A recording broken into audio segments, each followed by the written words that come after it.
So let's talk about that part. Yeah. You make it a point to show up every single day, right? That takes a certain level of discipline. That takes a certain level of will, perseverance. That takes a certain level of doesn't matter how I feel. And it takes a certain level of gotta make sure I word this correctly, of darkness that you had to once experience to give you the strength that you had to once experience, and you had to overcome it. Yeah. So in this phase, I'm trying to word this correctly. This phase of darkness that taught you how to, it just built a mental catalyst that most people don't even get to experience. Yeah. Do you mind sharing what that's about? And how did you, what was it that got you to this depth of, and I want you to be honest with me because I already know. You told me that we can be vulnerable on here. Yeah, we can be vulnerable, of course. Well, after majoring in psychology during school, I was taught that people that are able to get to this, level of where they're at, some of them have experienced crazy trauma. But through that trauma and through their resilience, once they're able to make it out, it prepares them for whatever challenges they may face.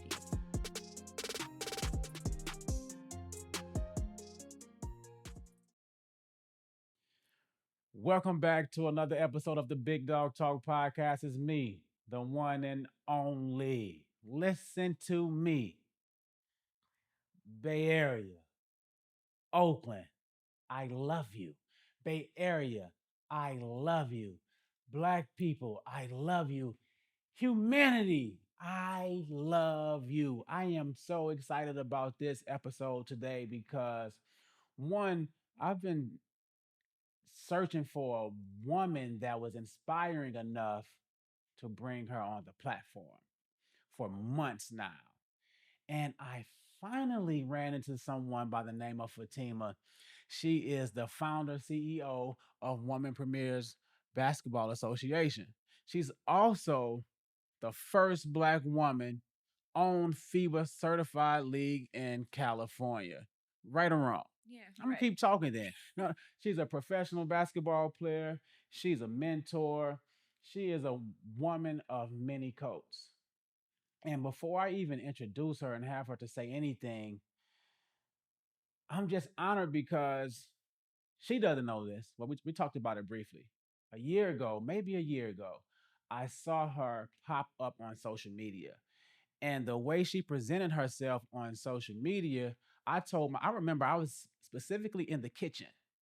I said, I'm gonna interview her. And just the fact that you're here today and it came full circle and it's really on some real authentic connection, I am grateful. I am excited. I am honored to have you here because one, you're a woman of many colors. Your spirit is so beautiful. This interview is off a pure spiritual connection. Um, when I talked to you at the Accelerate Oakland event, I just knew I had to interview you. Even when the panelists were speaking, I was thinking like, how can I be a part of her journey? And then when you and I spoke, you told me that I'm going really fast. Yeah. I'm going really fast. I know I am. I know I'm gonna stop talking, but I just want you to get the sincereness of it. I don't have no hidden agenda, but to support you. That's it. You know, and yeah, let's dive in. Tell us who you are, where you're from. Before I begin, I just want to thank you for having me here today. It really means a lot. And, recently I've done a lot of self reflecting about, you know, truly showing appreciation for the people that are showing up for me and supporting me. So I just want to thank you for taking the time to do this because you didn't have to. And yeah, I'm happy that we were able to connect when we were at the Accelerate Oakland event. Like, I valued like genuine connections like that, and just being able to meet you and see how much you've like you lit up when we were talking. Mhm. It shows that your heart is in the right place, and I want to be around, like-minded people like that. So I appreciate you. I appreciate you as well. I want to go straight into it. Then we're going to back up some. Okay, I want to perfect. get straight into it because, first of all, I love how you represent women empowerment, and I know that you have certain events coming up. I would like for you to speak on that and speak on how can we as a community support you, Yeah. and then we'll backtrack. And I Okay. want people to get. I want y'all to understand that we need to get behind her. We need to get behind Fatima ASAP. And I pray that this podcast episode does something for you. Okay, so how can we help you, and what do you have going on? Thank you. We actually have just been selected to represent the USA in this year's FIBA WBLA. It's going to be taking place in Medellin, Colombia. It's a huge opportunity for us because we are not only representing the Bay Area, but we're setting the tone for professional teams out here. And I mean, this has been a work in progress for a really long time now, and I'm genuinely happy to finally be able to have this opportunity. So, right now we're working on fundraising and, you know, reaching out to the community as much as possible to see if they're able to support us in this time because, we need to be able to pay for travel, we need to be able to pay for uniforms, hotel, food, all of that cost to be able to make sure when we're out there in Medellin, we're going to be able to represent the Bay Area in the best light possible, as well as represent ourselves and show what we can really do. I want to be able to put a spotlight on the hoopers here in the Bay Area because we deserve that. We work hard. Like, we know how to play this game and we can compete with some of the best of them. So I want to be able to show that. And with this opportunity in Medellin, under FIBA, that's all going to be possible. To be able to support us, we're actually holding a fundraiser right now through Fan Pledge. The link is obviously going to be in the bio. You can go ahead, click there, whatever you have to be able to donate. Just you can do that. Whatever, like anything helps right now, and your support means the most to us. But even if you can't, just being able to repost and share this content, so that someone else, you know that is a fan and advocate of women's basketball may be able to support us as well. So that we have, apparel over at Oaklandish that you can purchase that'll also be able to support us. You guys will be able to obviously rock WPVA swag, but continuing to talk about us, continuing to share our content, continuing to, interact with athletes, have athletes from the leagues, on podcasts like this, um, really helps to put a spotlight on the Women's Premier Basketball Association. So those are just some ways that you guys can support and follow, subscribe, all of that stuff to our social media channels. The names for it are Women's PBA, or you can go to womenspba.com and it has all of our information there. That way you can find us. I'm gonna say it in a different kind of terminology. Funds, funds, funds, and more funds. Not because honestly though, you are a trailblazer, and I understand the the different mechanics that it takes to keep this vision and mission of yours going. You know, even like with the Big Dog Talk podcast, it's out of pocket, pay, you know what I mean? Out of pocket, out of pocket. And you can correct me if I'm wrong. I know that you've even worked times like 3 different jobs to support your mission. So it's important that we get people behind you to help catapult you to the next level. And I just want to put a stamp on that. I appreciate that because it isn't it's not easy at all. And this what I've been doing, my mission, my purpose, like it's literally been out of the love for the game and the love that I have for the community, and the love that I have for everybody involved within our community. So yeah, any way that you guys can help, like you said, funds, funds, funds. That's great, and that would definitely be able to help us, be able to continue to make sure we're moving in the right direction. But yeah, I No, don't. don't No, don't I put a don't like. block on that. I know I Don't don't like talking too much about it because I'm I like I listen. get it, but yeah, No, I I need to. listen. I get that. Yeah, I listen. Your mission is not about, it's not, I get it. Yeah. But I also don't want you to stop your flow of blessings either. Yeah. Like, release that. It's people out here that really want to help people like you. Ask me how I know, because we're on the same journey. And I'm learning that there's people out here, once you manifest it and just let it go, it's like yours. I can already tell that your spirit is like struggle with that part of it. So, and you can correct me if I'm wrong, but there, let that go. It's just a reality of things. Yeah. You know what I mean? So we know that a person like you don't have to explain yourself. You're a good human being. I appreciate that. Now we about to back this up. Let's do it. Now we about, so tell me, where did this love and basketball relationship start?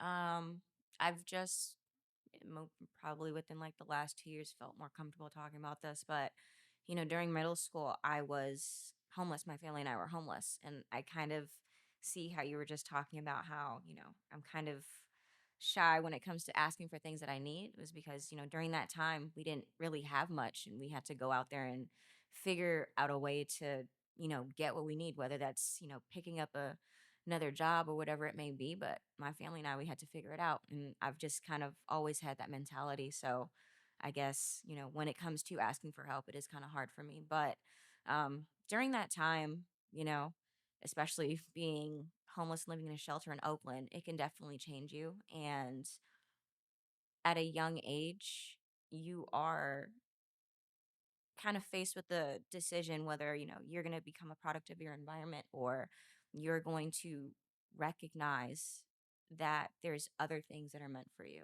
And I really held that close to my heart, and basketball was able to help me live within that mind space, like that head space, while I was going through that. Like, basketball provided me a second identity where I can control the atmosphere that I was in. For the most part, things were pretty positive for me because I was pretty good as a kid. So I had more people gravitate to me and wanting to help me and just help me stay positive.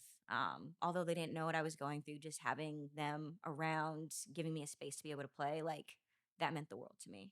So I saw just the life I was able to have, while being able to play basketball. And that kind of really solidified that for me, especially after watching like Love and Basketball. I mean, I got to see a character who has the same type of heart, intensity, love for the game that I do, be able to pursue her dreams. And although there were some hardships that she may had, gone through, she was still able to get to where she wanted to be because she believed in herself. You can ball, by the way. Yeah. listen, listen.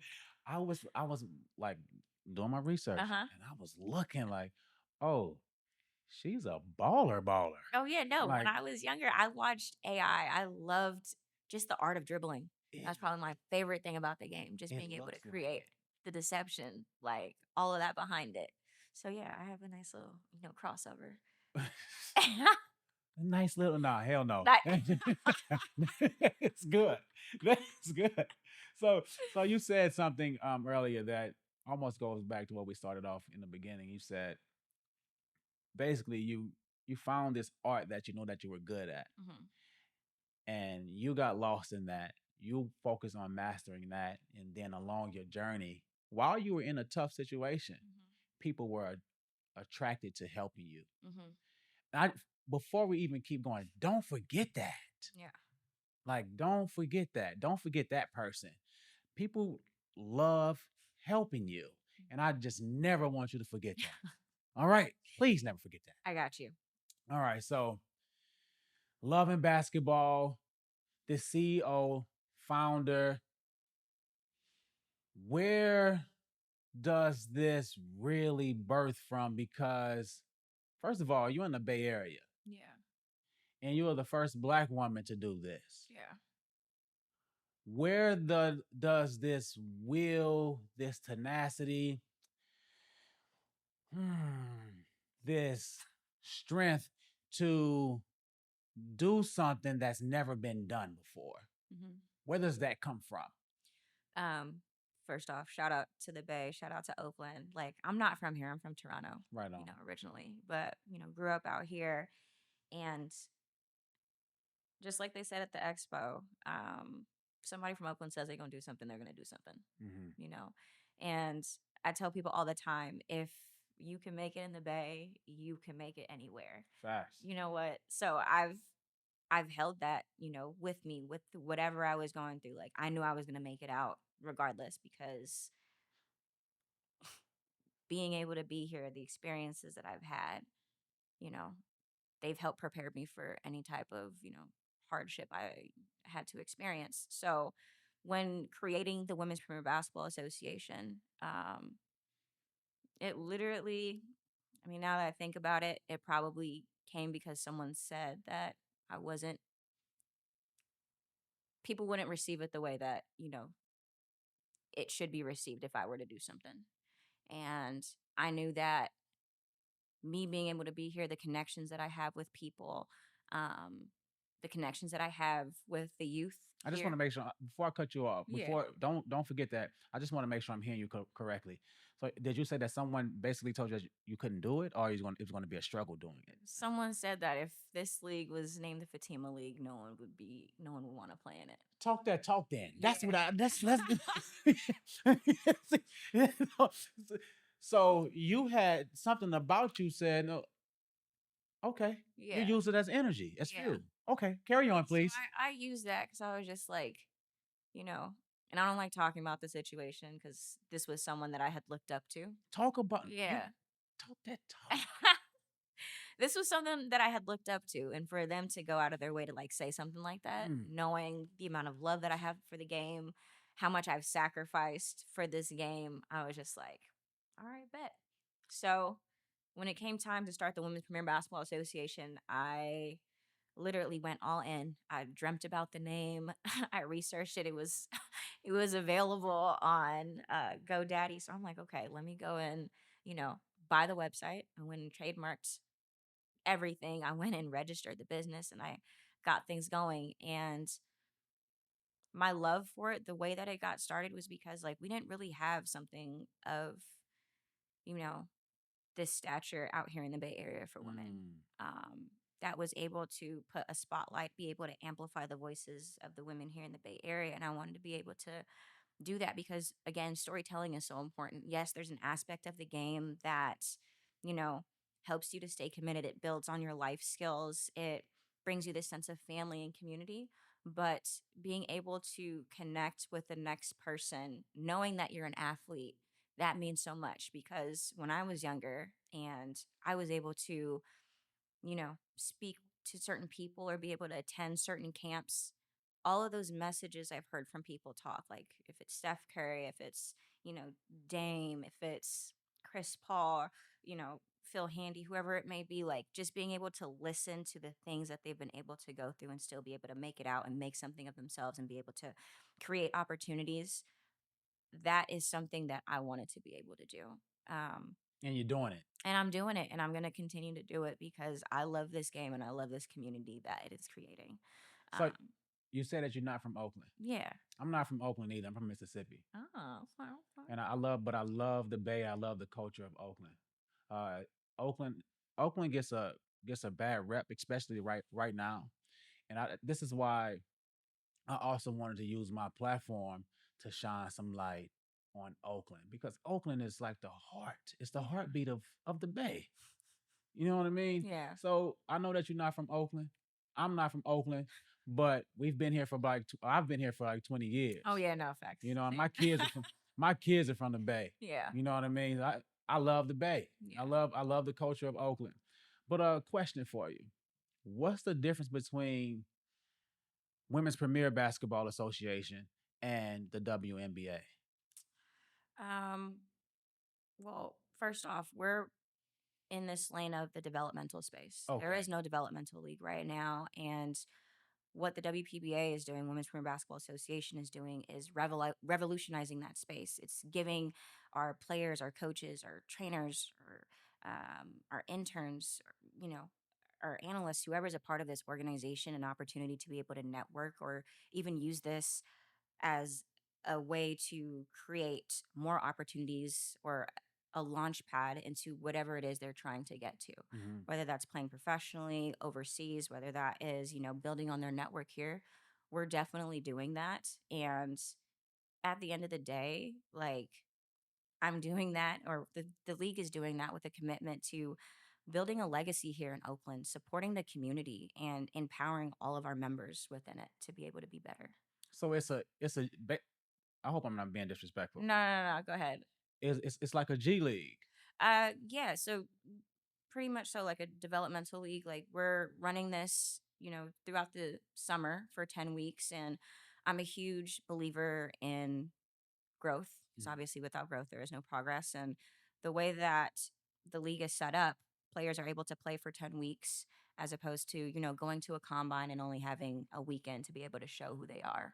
So does the WNBA know about you yet? Uh, maybe, yeah. They would want to.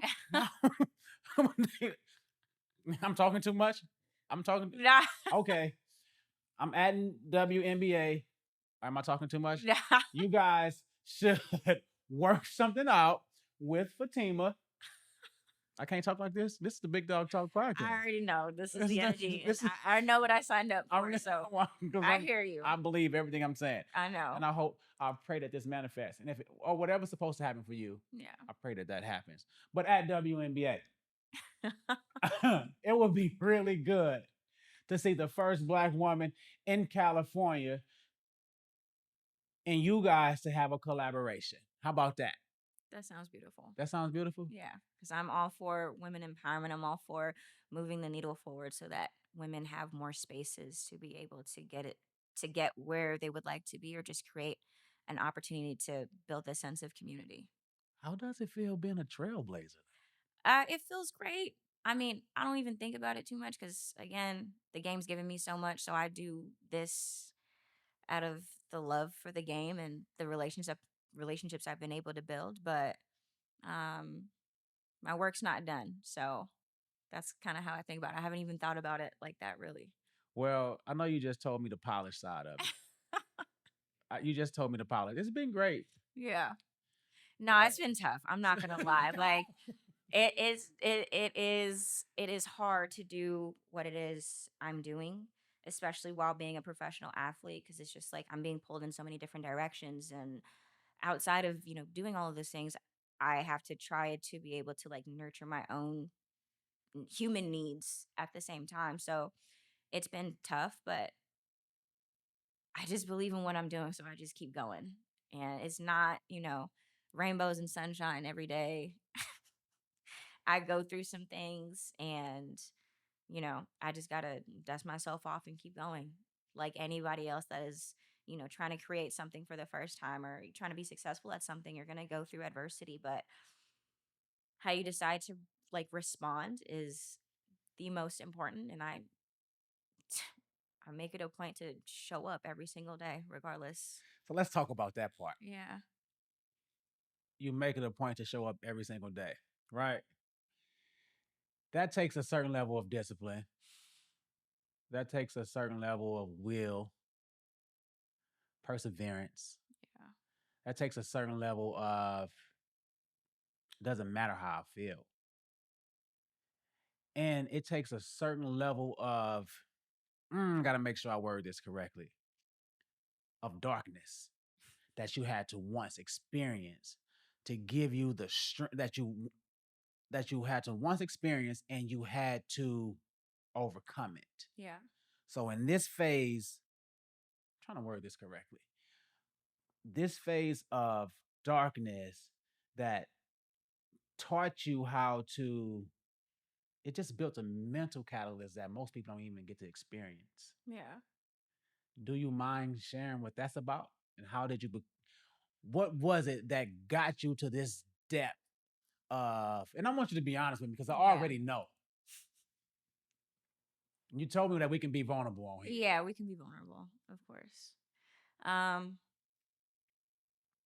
Well, after majoring in psychology during school, I was taught that people that are able to get to this, level of where they're at, some of them have experienced crazy trauma. But through that trauma, and through their resilience, they've once they're able to make it out, it prepares them for whatever challenges they may face because maybe whatever they went through from before is never going to be as bad as what it is they're experiencing now. Um, so, like, again, being in that homeless shelter for middle school, having to pretend like everything is okay, not, the outside world doesn't really know what you're experiencing. Like, that put me in a space for so long, and so long I wasn't like happy, but still I found happiness through basketball. um so that's probably like the darkest thing I had probably gone through. And then probably after the death of like my coach slash like father figure back in high school, someone went out of their way to like take me in during high school, live with their family, be there for me, like, a father, because I didn't really have one in my life at that time. And having him like pass away, but remembering all of the conversations that we had and just having someone step up for you that isn't related to you in any way, that really changed my outlook on a lot of things. I want to take it a little bit deeper. You wasn't expecting this, huh? No, but it's good. I know you wasn't expecting this. Yeah. And you just shut me up anytime. No, this is a vulnerability podcast right now. Talk that talk. Because when I read you, when I observe you, I mean, it's easy to see that you live in a legacy, your own legacy, but you also live in a legacy of honor. Yeah. For someone before you. Yeah. And for those behind you.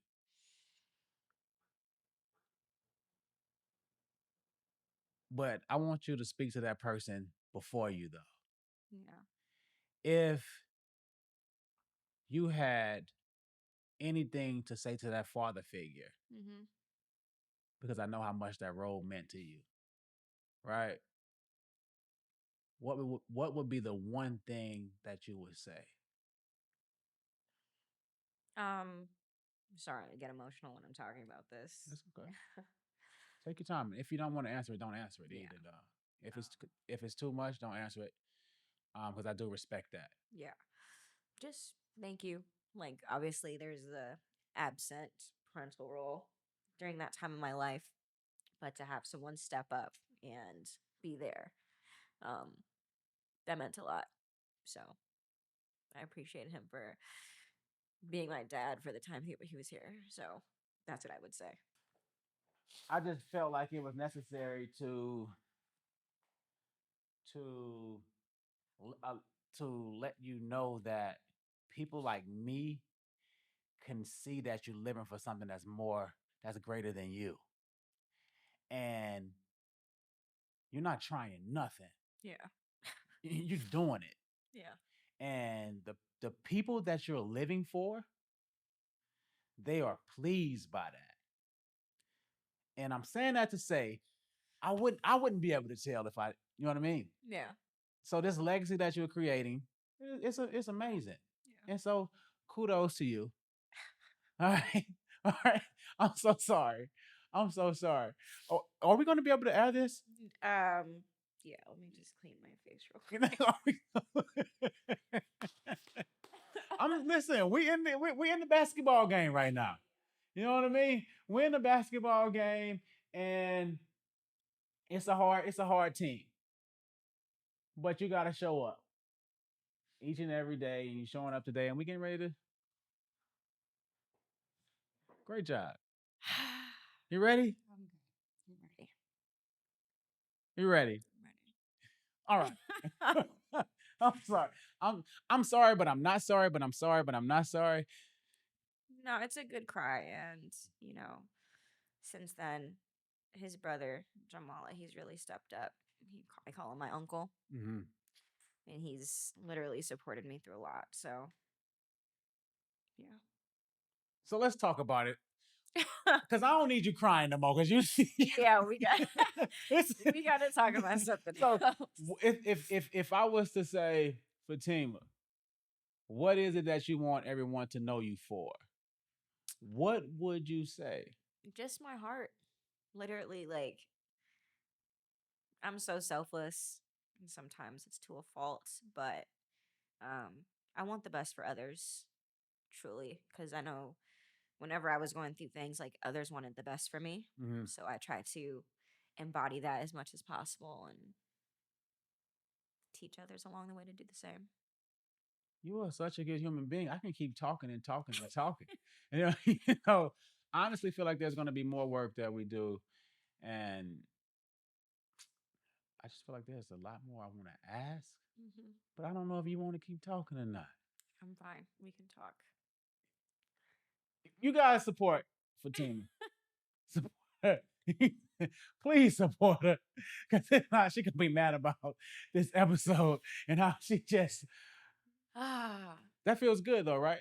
yeah, no, it was a good cry, and I appreciate him. But it's just always, talking about him still to this day. Like he passed away when I was like 17, but it still Okay. hits me. Yeah. Okay. So okay. Yeah. Let's obviously you need to release it. No, I've done the releasing, but it's just someone that was very special to me. Nice. Yeah. Okay, so here we go. Yeah. Let's change the subject. Let's change the subject. Thanks. So we're back to the G League and WNBA eventually signing collabing with you. You know, why don't? How did you come up with this idea? Like that you first of all, I, it had to come from a higher power. Yeah. But speak on that.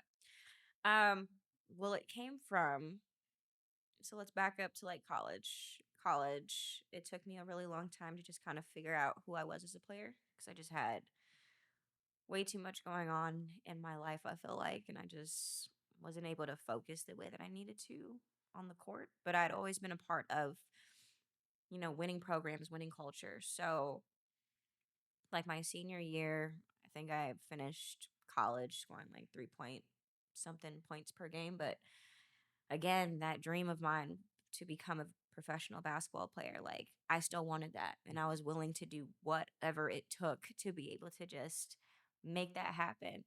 So, like, that summer, ended up going to a combine. I showed out while I was there against like other players that had been playing professionally and, Pac 12 players that, had, done very well in college. And I finally got my first call to play in El Salvador. So, Oh, from, yeah. wait, no, stop. No. What was no? What was that like? What was that first? I know, but don't forget that. But what was that first call like? It, like the month leading up to it, I was just so anxious because I didn't know if somebody was going to take a chance on me.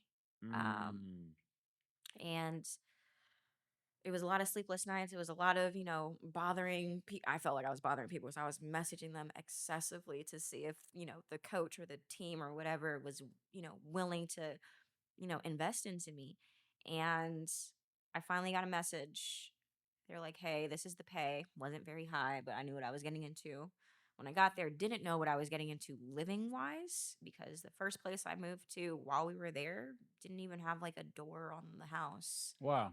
I was mind blown. Like I was there with another American, but she had already had, experience overseas. But we ended up moving to the capital with this really amazing woman who, offered her home to us with whatever she had, but obviously like she had to send her daughters away to live with family so that we can live in the house. I kind of wasn't too happy about that, but just to have someone selfless enough to open up their home to me and to have me to have me stay there, Mhm. for the time we are there, that meant a lot. So, and again, it was hard. Like I didn't have hot water for like 3 months. There were bugs places from time to time. But like Mm. I knew this is what I wanted to do and I wasn't gonna let like that stop me. So I kept going and I was blessed enough to have a really good season there. I was like the second leading scorer in the league. I went from like averaging 3 points for college and 4 months later I'm finishing up a season averaging like 30 points per game. Oh, So oh. like I don't know. I think when I got there, it finally clicked, and I was able to really feel that I was needed, I was wanted, and I was seen in this leadership role. So from then on, moved into like the European market, and then I went and, I played in like Austria and all these places. But through all of those experiences, I was able to figure out what I liked about those leagues, what I didn't like, what I liked about the teams that I was on, what I didn't like about the teams that I was on. And I was just like, I want to be able to bring something like this to the Bay Area, because I'm like, if I could play like this, if people took a chance on me and, you know, I didn't have the traditional route from getting from, college to the pros, I could bring this back to the Bay Area and provide this same opportunity for the women here, because I know they can ball, because that's where I grew up. I grew up on, playing on the playgrounds in Oakland, hooping with these hoopers, Mm. you know? Um, So you just kicking down doors right now. You just kicking down all kind of doors. I know you were made for this. yeah. Like your your life experiences built you to, I'm gonna just say it, to be a superwoman, superhero Yeah. with superpowers in real life though. Yeah. So yeah, you can talk that Nah, talk. but You can talk that talk. you're right, but I had some like amazing people who've gone through shit as well. Like, just No, tell I me to get keep that, but going. I'm talking about you Yeah. right now. I'm talking the light is being shined on you. You see these lights right now? So I get that. No disrespect to these amazing people. Yeah. I But I'm hear talking you. to this amazing person in front of me. No, I was built for this. And Talk that talk.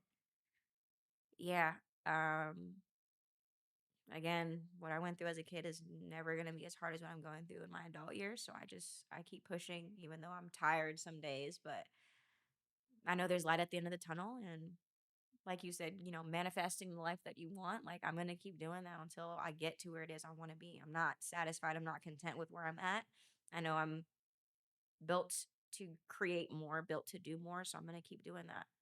So where do you see yourself in the next 5 years? Where do I see myself? I see myself, I mean, just even with my league, like I want it to be recognized as the top developmental league in the US, like whether that's a G League, whatever it may be. But like, I want it to be seen as something of true value within communities that are creating real opportunities for people, that are giving back to the next generation of athletes and letting them know, hey, if the W isn't a path for you right now, like, or if you don't know how to navigate to getting overseas, you have this place that'll coach you through this, that'll help you through this, that'll make you feel empowered, so that whenever you do get the next opportunity, you're going to be able to create longevity within your career. Did I think me scoring 3 points in college would result in me, 8 years later, still being able to play professionally, or even have an opportunity to represent Jamaica? Like, I play for a national team. Not a lot of people can say that they play for a national team. Big dog. Yeah. So, like, I mean, again, I'm a part of all of these things, but I think the next 5 years for myself, I want to be able to continue to do more, continue to create more opportunities, and take this to where I really want it to be, and help the people that need this. Like that's all I see for myself. But also, I want to be happier. I want to be in a space where I'm not in this constant mode of survival. And with that being said, we need support, support, support. Support. Yeah. Support. We need to get behind Fatima with sponsorship. I sound like a pastor asking for money right now. I'm not scared to ask. Nah, but you deserve it. You deserve it. Yeah. And like I said, I can go on for days, but creator, open doors for her. If I could just be like, but but Bay Area support. We just got to support you though, because what you're doing is it's bigger than basketball though. Yeah. And I know that a lot of people still don't know about this. You know, there's only so many hours in a day to be able to, market what it is that you're doing. But the more people we're able to get to support us and tell people about what it is that we're doing, it definitely goes a long way, because the women in this league, they can hoop. They have professional experience. Some of these players are, top players from college that are now looking to make it into the pros. So everyone's going everyone is going, everyone is competing. We have doctors, we have lawyers, we have teachers, we have law enforcement, people that are contributing to this community, we have them a part of this league. So I know that they would appreciate the support the same way I would appreciate the support. Ooh wee. Ooh wee. I should just get your autograph right now. No. Listen, Like I should. I can see we're gonna be friends for a really long time. I should So you just don't need get to do your that. autograph right now because if I get you to, it's gonna be worth a lot of money. But, but with that being said, anything else you want to leave to the community? Other than just taking time to, show gratitude. Thank you to everyone that has supported us this entire time. Thank you to everyone that has donated, whether financially or your time, to being able to support this amazing league. Thank you. Without you guys, this would not be possible. And I just, again, you know me, I like being able to thank people. I just want to be able to thank you guys and show gratitude. And continue to support us, continue to speak our name, continue to tell people about us, because what we are building here is special. And I want to be able to show that to everyone around the world, because things like this don't happen as often or, at all, but people need to see representation is so important, and to be able to have young women look up to the women in this league, it means something. It means something to see someone like me in, this position, doing it what it is, doing what I can do, and, having someone younger having those same dreams or aspirations of creating something beautiful for the community. So we need innovators, we need leaders like that, and we need you guys to continue to support us so that we can continue to create them. Just like that. Yeah. This episode is gonna be fire. I'm excited. It's gonna be fire. You've done an amazing job. Look at you. You look so much brighter now. It's the lighting. It's the lighting. It's the lighting. Great job. Great job. This was fun. Yeah. And I'm looking forward to building with you. I'm looking forward to building with you too. And I appreciate you for building this platform and giving people like myself a voice to be able to, not a voice, but a place to be able to share our stories and be vulnerable, because this was needed. I needed to cry today, apparently. You better not send no text message later on. No, it's on record. No, I'm not going. Do not. Do not. Do not. No, but I value things like this, and I appreciate you for doing this, because you didn't have to. And it's my first interview this summer. So thank you for going out of your way to, give me a platform to talk. Thank you. Can you let them know, though? Be honest. This is the best podcast that you've. Go ahead. I don't, because I like to talk that talk because I can back it up, but I would like for her to say it. Listen, this is the best podcast because I feel like I was able to be completely vulnerable. And if you want authenticity, if you want someone that truly cares about what it is that you have to say, come talk to my guy Charles. This is the place to be. Thank you so much. Yeah. Thank you. Good job. That's a wrap. That's a wrap.